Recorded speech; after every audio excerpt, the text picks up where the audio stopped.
The idea hit me during my lunch break. Megan had been working late almost every night for weeks, buried under deadlines. Or so she claimed. I wanted to cheer her up, remind her that someone at home appreciated all her hard work. It seemed innocent enough. A bouquet of her favorite lilies, delivered right to her office with a note that read, "I'm so proud of you. Can't wait to see you tonight. Love always." I smiled as I finalized the order and paid the florist. It felt good to do something thoughtful. That feeling lasted about 3 hours. At 3:12 p.m., my phone buzzed. The delivery driver's voice was polite but puzzled. "Hi, sir. I'm at the address you provided. The corporate office? I'm trying to deliver flowers for a Megan, but the receptionist says there's no Megan who works here. Is there another location I should try?" For a moment, I couldn't speak. My mind scrambled for an explanation. "She works there," I finally said, almost reflexively. "Sorry, sir, but I've checked with them twice. They said she's not on the staff list." I forced a tight smile the driver couldn't see. "Don't worry about it," I muttered, ending the call before he could ask anything else.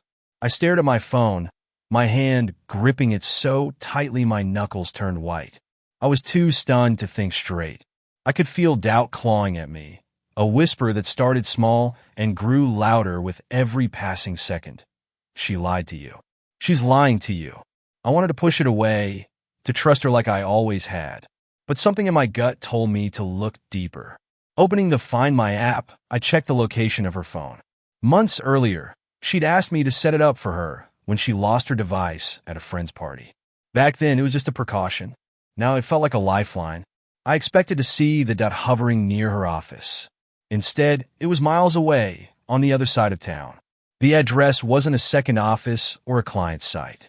It was a boutique hotel. My heart thudded against my ribs. I stared at the screen, willing it to be wrong. Maybe there was some logical explanation, but deep down, I already knew there wasn't. Without thinking, I grabbed my keys. The drive to the hotel was a blur. I barely remembered turning the ignition or pulling onto the highway. My mind was a storm of denial, fear, and that awful, gnawing certainty that I didn't want to believe. I kept telling myself I wasn't going to jump to conclusions. I'd show up, and maybe there'd be a perfectly logical reason why Megan's car was parked outside a boutique hotel in the middle of a workday. Maybe her boss was hosting a client meeting there. Maybe she needed a quiet place to focus. But as I gripped the steering wheel tighter and tighter, those excuses crumbled under the weight of my growing dread. We trust people because we want to believe they'd never hurt us. Megan and I had built that trust over a decade. Or at least I thought we had. She was my best friend, my partner in everything. We'd made promises, vows, even, that we'd always have each other's backs. But now, every late-night meeting, every quick shower the moment she walked in the door, every unexplained text alert, came flooding back with a sinister new light. The closer I got to the hotel, the harder it became to breathe. My hands were sweating on the wheel, my stomach twisting into knots. What if I was wrong? What if I was overreacting? What if this was all some horrible misunderstanding, and I was the one betraying her by not trusting her? But then, what if I wasn't? I pulled into the parking lot and spotted her car immediately. There was no mistaking the faded bumper sticker she'd stuck on the back when we first bought it together. "Follow your bliss," it said, peeling slightly at the edges. I parked 2 rows back, far enough that she wouldn't see me if she happened to glance outside. I sat there for a long time, gripping the steering wheel so tightly my fingers hurt. My mind raced through the possibilities, trying to prepare myself for what I might see. I didn't have to wait long. At first, I thought it wasn't her. I didn't want it to be her. But then she walked out, holding hands with a man I'd never seen before. They looked happy, carefree, laughing at some private joke as they made their way to his car. I froze. Time seemed to stop as I watched them. She wore the same smile she'd flashed at me so many times, the one that used to make me feel like the luckiest man alive. Now it felt like a knife twisting in my chest. I felt like I was suffocating. My Megan, the woman I'd built my life around, was standing there with him, laughing like she didn't have a husband waiting at home. It was in that moment that the weight of it all hit me. Betrayal isn't just about the act. It's about the lies that paved the way to it. The late nights, the cold excuses, the times I'd gone out of my way to reassure her when she seemed distant. I'd poured so much of myself into this relationship, and she'd been siphoning that trust away, bit by bit, to feed her double life. I took out my phone and snapped a picture. My hands were shaking, but I held steady long enough to capture the moment. The image was sharp and clear. Megan, leaning against the side of his car, her hand resting casually on his chest as he kissed her forehead. I sat there for another moment, staring at the photo. It was like looking at a stranger, someone I'd never met before. And yet, it was her. My heart shattered into 1,000 jagged pieces, but there was no time to mourn. A cold, seething anger rose in its place. If she could betray me so easily, I would show her just how far the consequences of her actions could reach. I sat in the car long after they left, staring at the empty parking space where her lover's car had been. The world outside seemed muted, the sounds of traffic and distant voices muffled by the whirlwind in my head. Trust isn't something you notice until it's gone. It's like the foundation of a house, quiet, unassuming, but vital. I realized that for years, I'd been walking through the halls of our marriage, completely unaware that cracks had been forming beneath me. Now, with one devastating revelation, the ground had crumbled and I was free-falling. Questions assaulted me in waves. How long had this been going on? Was I blind? Naive? Had I been too trusting, too eager to believe that Megan could do no wrong? Or was this a part of her I'd ignored? The way people ignore warnings on the edges of storm clouds, pretending the rain will hold off forever? The worst part was knowing she'd chosen this. Infidelity isn't a slip, a single stumble into temptation. It's a calculated betrayal, built on tiny decisions, lies told with a straight face, moments stolen with someone else. At every turn, she had chosen him over me. I opened the photo I'd taken, staring at it until my vision blurred. There she was, so familiar, yet suddenly alien. I studied her smile, that carefree tilt of her head. Was it the same smile she'd given me on our wedding day? Or the first time we said, "I love you"? That smile was a lie now, too. I replayed our last few months together, analyzing every interaction, looking for the signs I'd missed. The phone she kept face down during dinner. The sudden interest in going to the gym after work. The night she'd come home exhausted, brushing off my attempts to talk because she was too tired. I had tried to be understanding, supportive. She said she needed space, and I gave it to her. She said she needed patience, and I gave that too. But it wasn't space she needed. It was an alibi. A memory surged forward, hitting me like a punch to the gut. 2 weeks ago, I'd asked her how she was feeling about work. She'd sighed, ran her fingers through her hair, and said, "I'm just stressed. I don't want to bring it home and dump it all on you." I'd hugged her, kissed the top of her head, and said, "I'm here for you. Always. Always." The word felt hollow now, an echo of a promise I'd kept while she tore it apart. The anger bubbled up again, sharp and consuming. It wasn't just the betrayal that cut so deeply. It was the arrogance of it. She hadn't even tried to hide her tracks. Maybe she thought I'd never look closely enough to notice, that I trusted her too much to ever question her late nights and vague excuses. Or worse, maybe she didn't care if I found out. I leaned my head back against the car seat, letting the cold reality settle over me. I wasn't just angry. I was humiliated. She had treated me like a fool, a placeholder, someone who would accept whatever scraps of affection she tossed my way while she gave the rest to someone else. But I wasn't a fool, and I wasn't going to let her play me for one anymore. I pulled out my phone again, staring at the photo. This wasn't just evidence, it was power. Proof of who she really was. Proof that the woman I thought I loved was gone, replaced by someone who didn't deserve the life we'd built together. My heart ached. My mind raced. But one thing became clear as I sat in that parking lot. I wasn't going to let her walk away from this unscathed. She had burned down our marriage. Now, it was my turn to light the match that would burn her perfect little world to the ground. It wasn't vengeance I craved, it was justice. And I was going to make damn sure she knew exactly what it felt like to lose everything. When I got home, The house felt unfamiliar, like someone else lived there. Every detail mocked me. The framed wedding photo on the mantel, the throw blanket Megan had picked out for movie nights, the faint scent of her perfume still lingering in the hallway. This was the life we'd built together, and now I realized it had been a facade. I dropped my keys on the kitchen counter and sank into a chair, staring at the divorce papers I'd downloaded earlier. I'd printed them out on a whim after days of feeling uneasy about her behavior. At the time, I wasn't sure if I'd ever use them. Now, they seemed like the most logical thing in the world. But logic didn't stop the pain. Betrayal isn't just a breaking of trust. It's a dismantling of identity. I wasn't just mourning the loss of my marriage. I was questioning everything about myself. How could I not have seen this coming? Was I too complacent? Too boring? Not enough? The questions came fast and sharp, each one cutting a little deeper. And then there was the temptation, that thought creeping in like an unwanted guest. What if I had done the same? Would it have made me feel better? Would it have leveled the playing field? I shook it off, disgusted with myself. Revenge wasn't about mirroring her behavior. It was about exposing the truth. She had chosen lies, and I was going to choose clarity, no matter how ugly it got. I opened the envelope where I'd tucked the photos I'd printed, spreading them out on the dining table. Megan's smile was so carefree, so smug, it made my blood boil.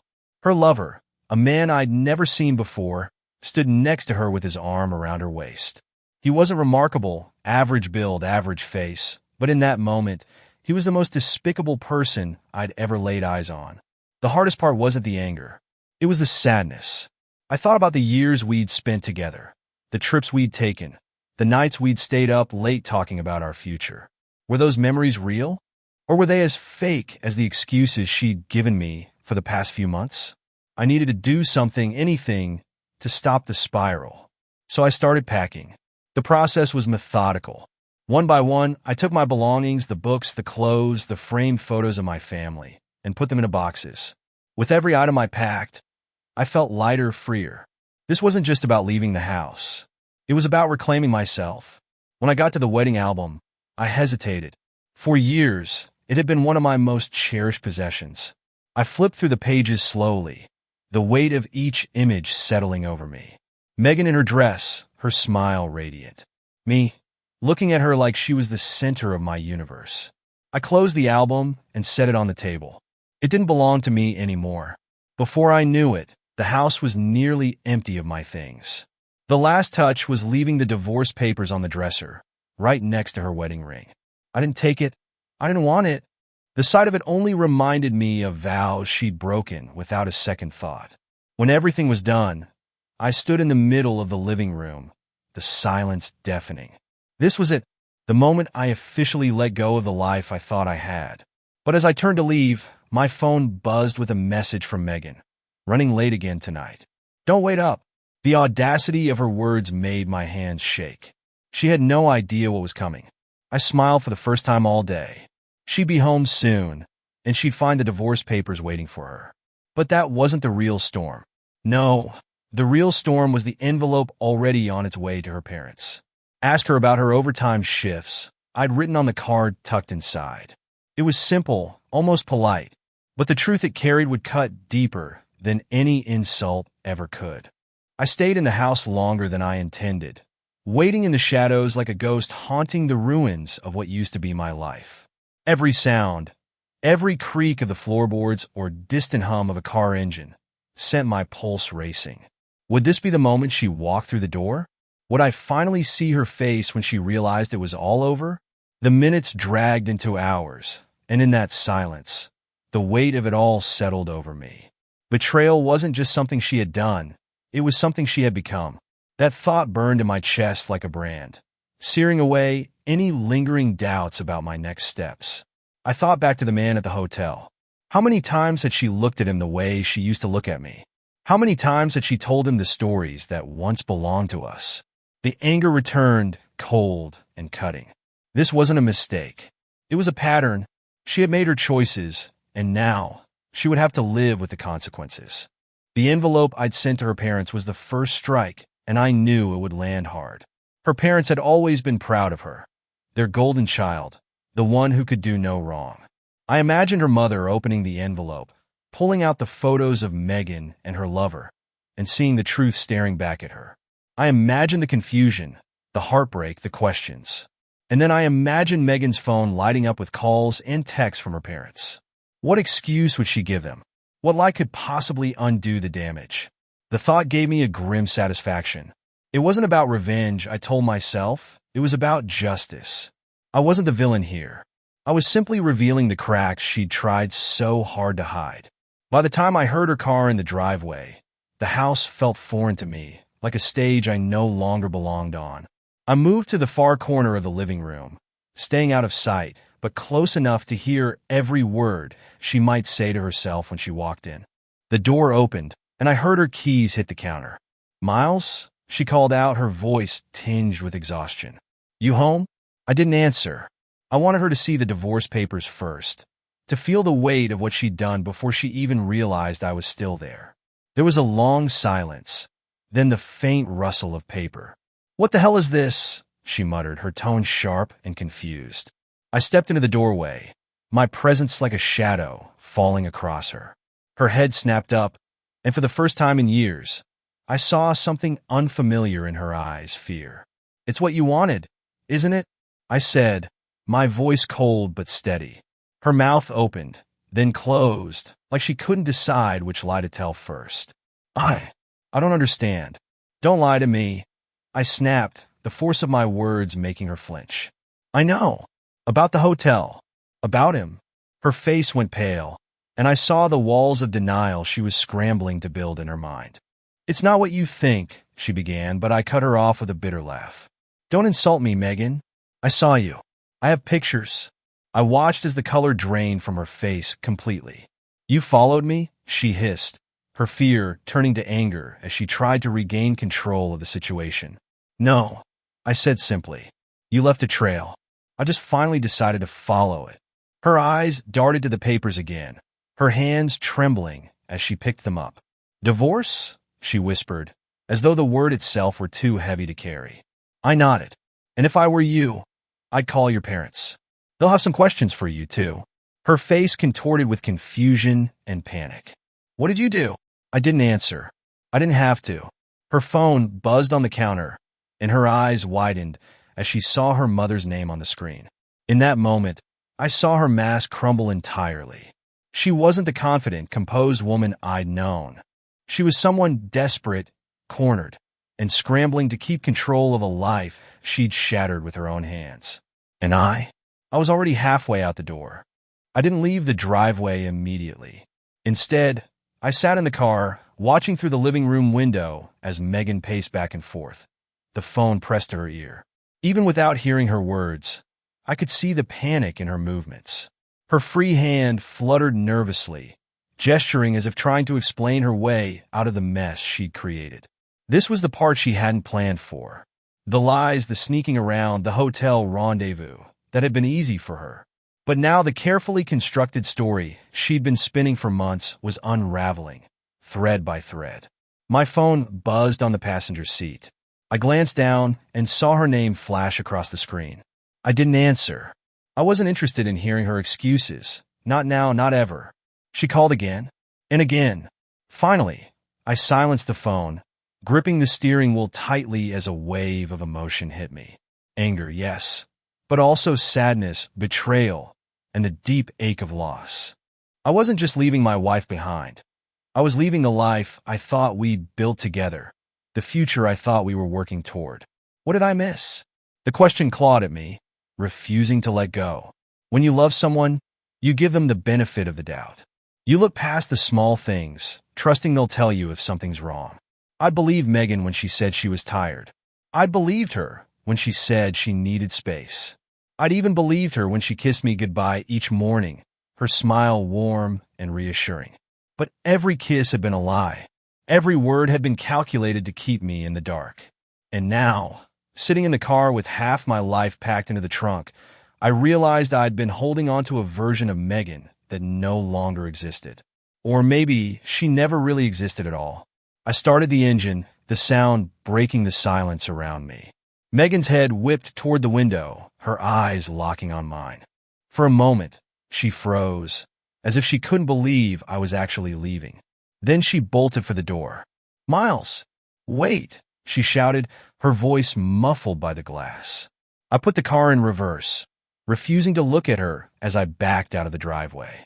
She ran into the yard, barefoot and frantic, waving her arms as though she could physically stop me from leaving. "Miles, please. Just let me explain." Her voice cracked, desperation seeping into every syllable. Once that sound might have broken me, but not now.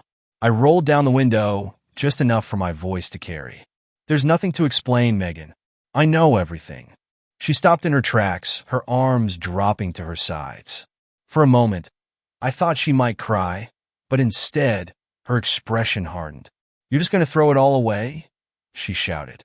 The hypocrisy of her words made me laugh, a sharp, bitter sound. "I'm throwing it away? You did that the second you walked into that hotel room." She opened her mouth to respond, but I didn't wait to hear what she had to say. The tires crunched on the gravel as I pulled onto the street, leaving her standing alone in the driveway. As I drove away, the weight in my chest began to lift, replaced by something else, something that felt dangerously close to relief. For the first time in months, maybe years, I was free. Free from the lies, the constant doubt, the exhausting effort of trying to fix something Megan had been tearing apart behind my back. But freedom came with a price. The road ahead was uncharted, uncertain, and I knew the pain wouldn't vanish overnight. Still, I wasn't afraid, because no matter how broken I felt, I knew one thing for sure. I would never let anyone shatter me like this again. The drive to my temporary apartment felt endless, though it was only 15 minutes away. The world outside the car blurred into streaks of light and shadow, the suburban streets eerily quiet, like the aftermath of some unseen storm. I rolled down the window, letting the cold air hit my face, hoping it would clear my mind. It didn't. Betrayal doesn't leave you alone, even when you've walked away. It crawls into the spaces you thought were safe, your thoughts, your memories, and poisons them. When I arrived at the apartment, I brought in only the essentials. The boxes of my life could stay in the trunk for now. I didn't have the energy to unpack. The apartment was small and impersonal, a short-term rental with neutral furniture and bland art prints on the walls. It didn't feel like home, but maybe that was fitting. Nothing felt like home anymore. I sat on the edge of the unfamiliar bed, staring at the wall. My phone sat next to me, vibrating every few minutes with another message or missed call from Megan. I didn't need to read them to know what they said. "I'm sorry. It's not what you think. Please, let's talk." Her words had always been her weapon, and I wasn't going to give her the chance to twist the truth into something palatable for her. Instead, I thought about my own words, the ones I'd spoken over the years that had built her up, reassured her, made her feel safe. "You're my everything. I'll always fight for us. I trust you." It was strange, almost absurd, to think about how many promises I'd made, believing in a version of her that didn't exist. Megan had been a masterpiece of temptation, a canvas painted with charm and beauty, but underneath, the colors were smeared with lies and selfishness. I should have been angry, and I was in bursts that came like lightning strikes. But what lingered was something deeper, a sense of mourning, like I'd lost not just her, but the life I thought we were living together. When had it started? That was the question that gnawed at me. I wanted to know when she'd first crossed the line, when she decided I wasn't enough. Had there been warning signs I missed? Or had I been too blinded by love to see the cracks forming in our foundation? I opened the laptop I'd brought with me, unable to stop myself from searching for answers. The photos I'd taken at the hotel were still saved to my phone, and as much as it hurt to look at them, I needed to confront the truth. I stared at the image of Megan and her lover, their smiles so casual, so at ease. How many nights had she come home to me, kissed me goodnight, and then texted him from the bathroom? The thought made my stomach churn. I started scrolling through old photos of us, images of happier times, a vacation in the mountains, her birthday dinner last year, a candid shot of us laughing at a barbecue. They all felt tainted now, like they belonged to someone else's life. The grief hit me hard and fast. I clenched my fists, trying to steady my breathing. I had told myself I was strong, that I could walk away from her without breaking. But the truth was I was shattered, and I wasn't sure if I'd ever feel whole again. Then my phone buzzed with a new message, and this time, it wasn't from Megan. It was from her mother. "Miles, we got your package. Call me when you can." I exhaled sharply, unsure how to feel. Relief? Anxiety? Satisfaction? I knew this was just the beginning of the fallout.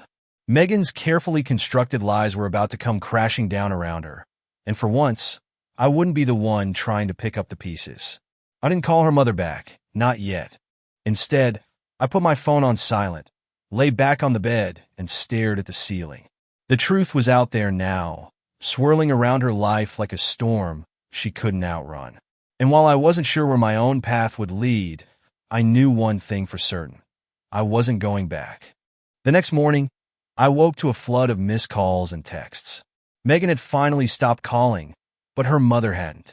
My stomach twisted as I stared at her name on the screen. I couldn't decide whether I wanted to answer or let the weight of the silence do the talking. But curiosity won out.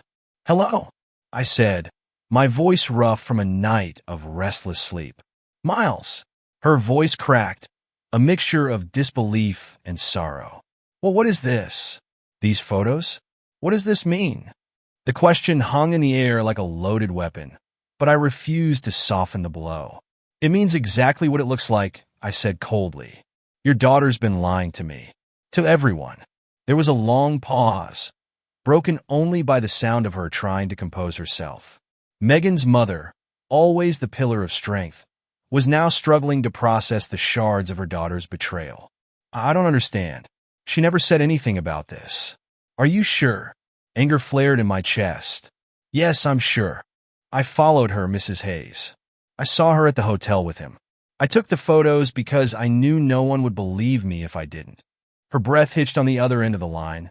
For a moment, I thought she might hang up, but instead, she whispered, "I don't know what to say." "You don't have to say anything," I replied. "But you do need to know who she really is. She's been lying to all of us, and I'm done pretending this marriage is something it's not." There was silence, heavy and uncomfortable, before she finally spoke again. "I'm so sorry, Miles. I didn't know. I never thought she was capable of this." That made two of us. By the afternoon, the ripples of what I'd done began to spread. Megan's sister texted me, her message short but cutting. "You couldn't have handled this privately?" I stared at the screen, my jaw tightening. Of course, someone would try to make me the villain. I didn't respond. Let them think what they wanted. I wasn't the one sneaking around, lying to my family, or breaking vows. Still, doubt crept in. Was I wrong to involve her parents? Should I have confronted Megan privately, given her a chance to explain herself before blowing up her life? But then I remembered the way she'd laughed with him, her hand resting so easily in his, as if I didn't exist. The image fueled my resolve. She hadn't cared about the destruction she'd cause, so why should I? Later that evening, Megan finally called again. For the first time in days, I answered. "Miles," she started, her voice breaking. "Can we please talk? Just the two of us?" I didn't respond immediately, letting the silence stretch. She continued, desperation creeping into her tone. "You don't understand. It's not what it looks like. I was going to end it. I didn't know how." "End it?" I repeated, my voice cold. "Megan, you didn't just betray me. You betrayed us. Everything we built. And for what? A fling? A few hours at a hotel?" "I didn't mean to hurt you," she said, her words tumbling out in a rush. I felt trapped, okay? Our marriage wasn't working, and I didn't know how to tell you." A bitter laugh escaped me. "So your solution was to cheat? To humiliate me? Do you have any idea what you've done to me, Megan? What you've done to us?" Her silence was answer enough. "I sent the photos to your parents," I said, my voice steady but laced with venom. "They know. They deserve to know." Her breath caught, and for a moment I thought she might lash out. But instead, she just whispered, "Why?" "Because," I said, "I trusted you with everything, and you threw it away like it meant nothing. Now, you get to face the truth, just like I did." I hung up before she could respond, my heart pounding as I stared at the wall. The truth was out now, and Megan's world was crumbling. But no matter how satisfying it should have felt, I couldn't shake the ache in my chest. Because even after all she'd done, part of me still wanted to believe in the woman I thought I knew. Days passed, but the emotions didn't settle. They shifted, morphing from raw anger into something heavier, darker. Betrayal doesn't just wound. It rewrites everything. Every memory I had of Megan felt like it had been doused in gasoline and set on fire. I didn't know which parts of my life were real anymore, and that loss of certainty left me hollow. Her calls had slowed, but not stopped entirely. Every message I ignored felt like a small act of defiance, but it didn't heal the damage she'd done. I wasn't sure anything could. Late one night, my phone buzzed again. For a moment, I considered ignoring it, but curiosity got the better of me. It wasn't Megan this time. It was her father. "Call me, please." I stared at the message, my thumb hovering over the screen. Megan's father wasn't an easy man to rattle, but something in those two words gave me pause. Maybe it was the tone, pleading, almost broken. I dialed, my hand trembling slightly as I brought the phone to my ear. "Miles," he said the second he answered, his voice thick with exhaustion. "Thank you for calling me back." I didn't respond right away. The tension between us was palpable, but I let him speak first. "I just wanted to say, I'm sorry," he continued. "I'm sorry for what she's done to you. I don't know where we went wrong with her, but this isn't who I thought she was." His words hit harder than I expected, a mix of vindication and sorrow. I had spent so much time feeling like I was losing my mind, like I was overreacting or missing something. Hearing her father, a man who had always defended her, finally admit the truth was both satisfying and crushing. "She made her choices," I said, my voice steady but cold. "And now she gets to live with them. She's not handling this well," he admitted. "Her mother and I confronted her about the photos. She tried to deny it at first, but there's no denying what we saw." "Good," I said flatly. There was a long pause, and then he asked the question I'd been expecting. "Is there any chance you'll forgive her? That you'll try to work things out?" The question was like a slap to the face. Forgive her? Work things out? Did he really think that was possible after everything she'd done? "No," I said firmly.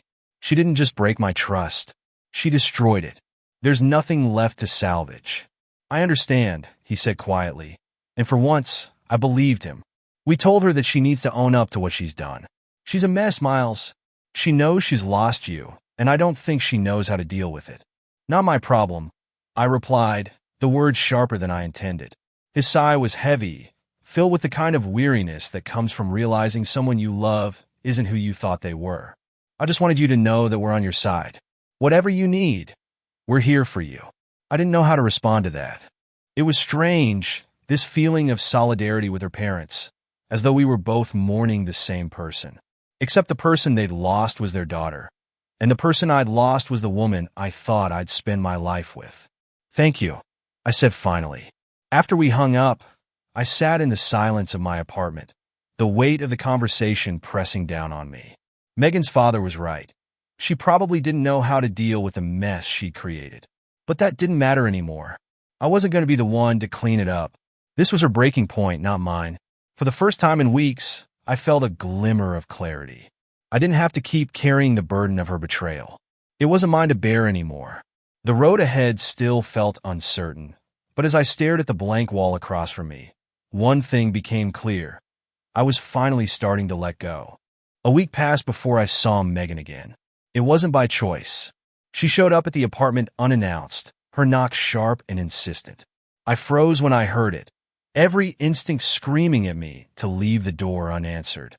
But I knew this was inevitable. The confrontation I'd avoided since walking out of the house was standing on the other side of the door. When I opened it, there she was, disheveled, hollow-eyed, and desperate. This wasn't the confident, composed Megan I used to know. She looked smaller somehow, like the weight of her lies had finally crushed the mask she'd worn for so long. "Miles," she said softly, her voice thick with emotion. "What do you want?" I asked, keeping my tone flat. "Can I come in? Please." I hesitated, then stepped aside, not because I wanted to let her in, but because I wanted this chapter to end.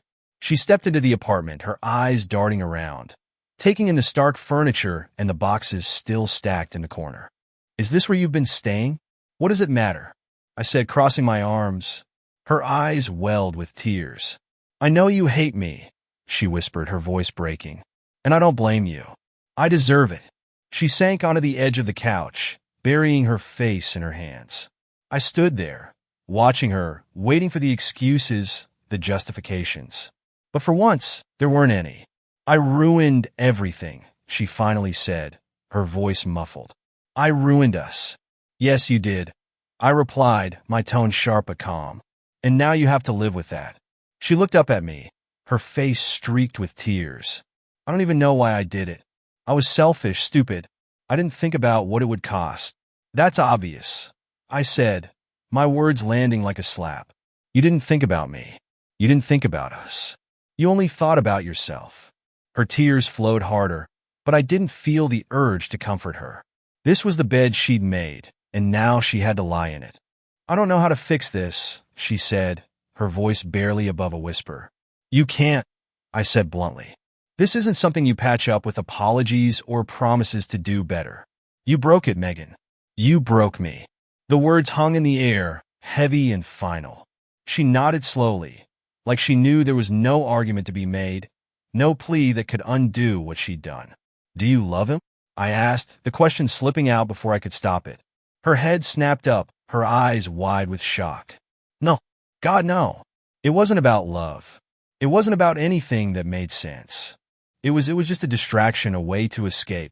Escape from what? I demanded, anger bubbling to the surface. From me? From our life? I don't know, she said, her voice breaking again. I felt stuck, like I wasn't good enough, like I was failing you, failing myself. And instead of talking to you, she trailed off, unable to finish. Her words didn't make me feel better. If anything, they made the betrayal worse. She hadn't just betrayed me. She betrayed herself, the promises we'd made, the foundation of everything we'd built. I'm sorry, she said, her voice trembling. I know it doesn't fix anything, but I need you to know that. I nodded, not because I forgave her, but because I was ready to let it go. I hope you figure yourself out, Megan, I said quietly. But I can't be a part of that anymore. Her tears started again, but I didn't stay to watch. I walked to the door and opened it, waiting for her to leave. She hesitated for a moment, like she wanted to say something more, but finally, she stood and walked past me without another word. When the door closed behind her, I leaned against it, my chest rising and falling with a deep, exhausted breath. It was over.